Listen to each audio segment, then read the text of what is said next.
Welcome to Brett Ridgeway's Learning for Life Jam 2020. Welcome back to part 2 of the Puncheon floor. And we're going to be focusing strictly on the left hand, learning the chords to the tune, giving you a few different options so that you can play both the melody and the backup. Before we start, I do want to thank my patrons for making these lessons possible. If you're taking these lessons, if you're enjoying these lessons, if these lessons are a help and blessing to you, it's because there are those who are giving back to help support this program, to make this even possible. So I want to thank my patrons first and foremost, and I also would encourage anyone and thank anyone who might consider becoming a patron to help as well. It's the only way these lessons can continue and become sustainable. So thank you, patrons, and we're going to get started. We are in G tuning. And last week we worked on the melody. Hopefully you have that down, or you're still working on it. And this week we're going to teach you the chords. Now, a couple great things about this particular tune. Part A only uses 2 chords, a G and a D. Part B only uses 2 chords, a D and an A. So it's not like you have a lot of choices that you have to worry about where you're going. If it doesn't sound right, we're going to show you the chords and teach you the chords, but if it doesn't sound right, then you just switch to the other chord. And people need to start listening to the chord changes rather than just looking at a book. And so even if you have a book, you're going to notice those 2 things that I just mentioned. And again, a lot of times people don't even notice that. They're just looking for the next chord. So in this tune, you're playing G, you're playing a D. Now, I want to talk about 2 different choices you would have.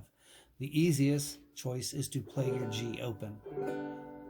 Now, Clawhammer Banjos usually don't have a long ring, so that's possible to do.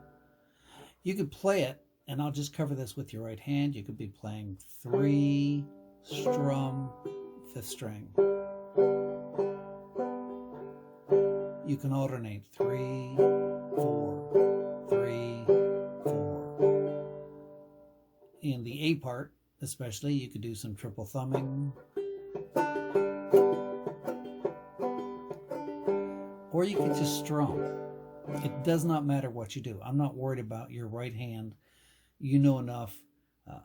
And if you don't know much, just strum. But the bum ditty, very easy. You could do the hesitation. So we're not worried about that. So you have your G chord open.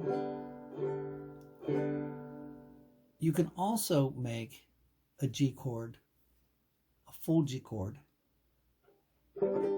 by taking your F position, which we've covered already in the past, and you slide that down. If you're on 1 with your pointer, you slide it down so that you're on 3. And that is a G chord.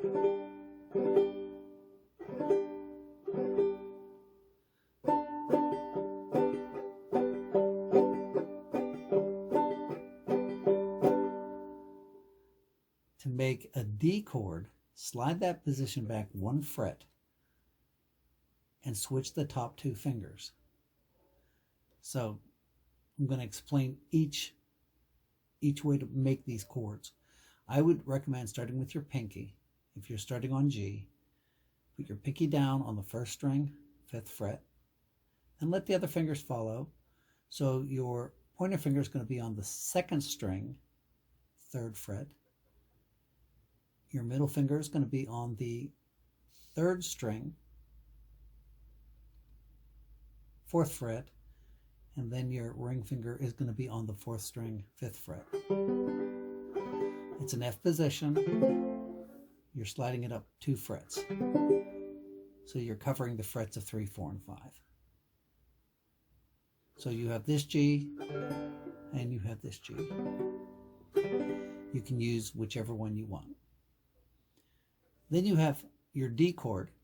You can use a D7. So the easiest would be to play G, D7 for the verse. But if you want to make a full D, I'm going to take you from the Let's take you from the F position. Slide down 1 fret each and switch the top two fingers, your index and middle. So let me show you how to make that. You're going to put your pinky down on the first string, 4th fret, your pointer finger down on the 3rd string, 2nd fret, and yes, this is a difficult chord, your middle finger down on the 2nd string, 3rd fret, and your ring finger down on the 4th string, 4th fret.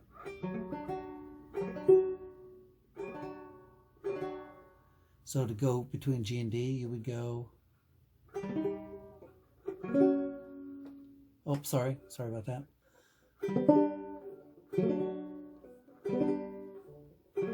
So that would take some practice.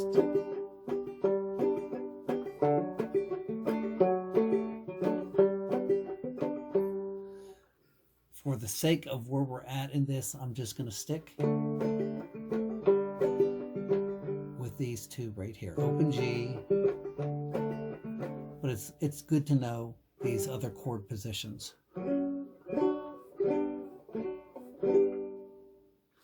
Okay, so let's go through the verse of the Puncheon Floor, and I will put the chords up, and I'm not going to put the chords up for every beat. I'm going to put in other words, it's going to go G.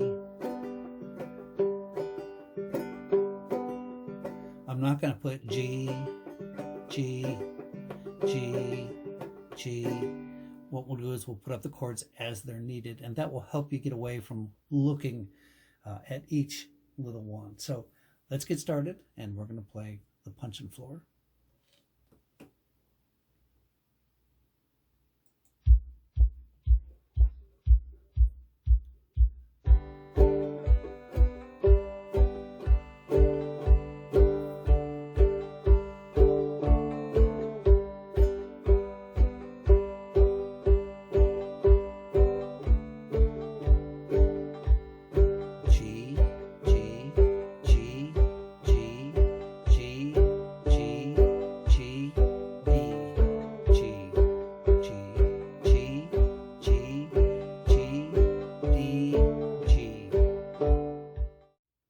Okay, let's do it one more time.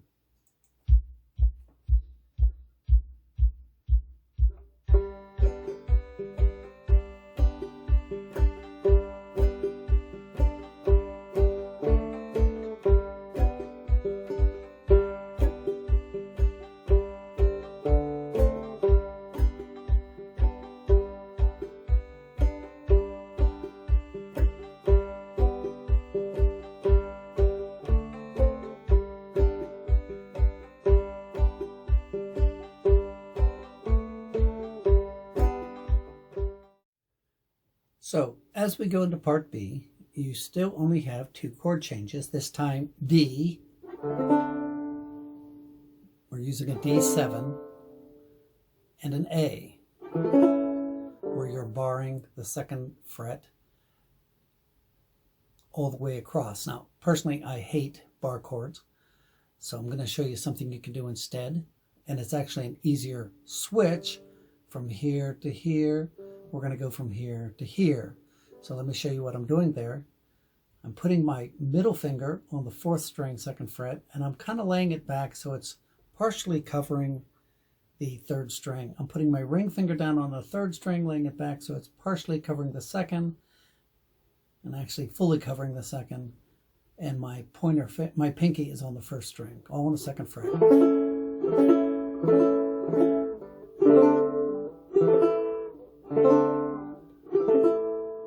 So the second part, just again 2 chords, you're going to play 3 Ds. Then just in the song as it goes like this.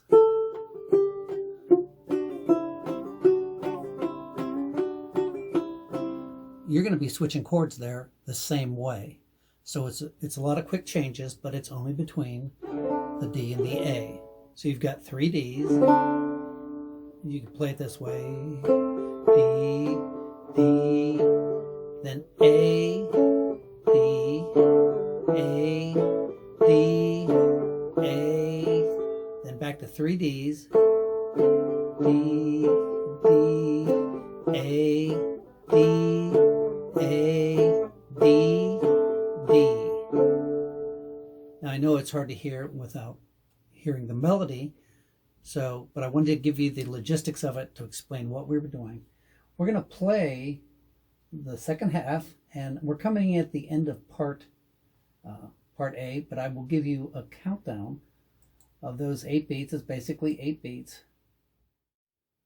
So here we go. We are going to start with D, or D7,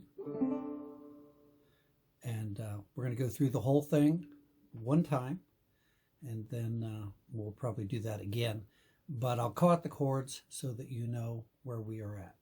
Here we go. You're going to have an 8-note count in, and it's actually starting at the end of the verse, but there will be 8 beats. And I'm slowing it way down. 2, 3, 4, D.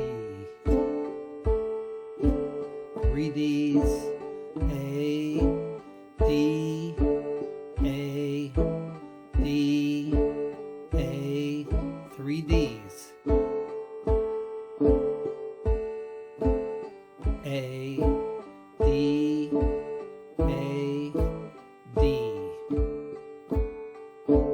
D, D, D, A, D, A, D, A, 3 Ds, 2, 3, A, D, A, D. So I slowed that down for you, and when we repeat it, we are going to go more at a medium speed, but you should be able to get it from that. And if you just need to rewind it until you get this down. But again, it's not hard to follow if you understand the chord progression, and that's why I went over it the very first time. So let's do that one more time. We're going to come in the same place, 8 beats. I'll call out the chords. Here we go, 8-beat count in, but a more medium speed. 1, 2, 3, 4, D, D, A, D, A, D, A, D, D, D, A, D, A, D, D, D, D, D, A, D, A, D, A, D, D, D, A, D, A, D, D. So we are going to play it all the way from the beginning. We're going to be playing the verse twice, the chorus twice, and then repeat that a total of 3 times. So here we go. I'm going to call out the chords the first time. I'm not going to call them out the second and third. I would recommend instead you watching my hands. And if you can on the third time, just see if you can do it by ear.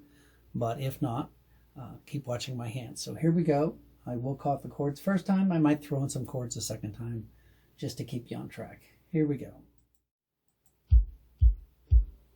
1, 2, 3, 4, G.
So there you have it. Remember, you play the verse, chorus, verse, chorus, verse, chorus, and then you end on the verse.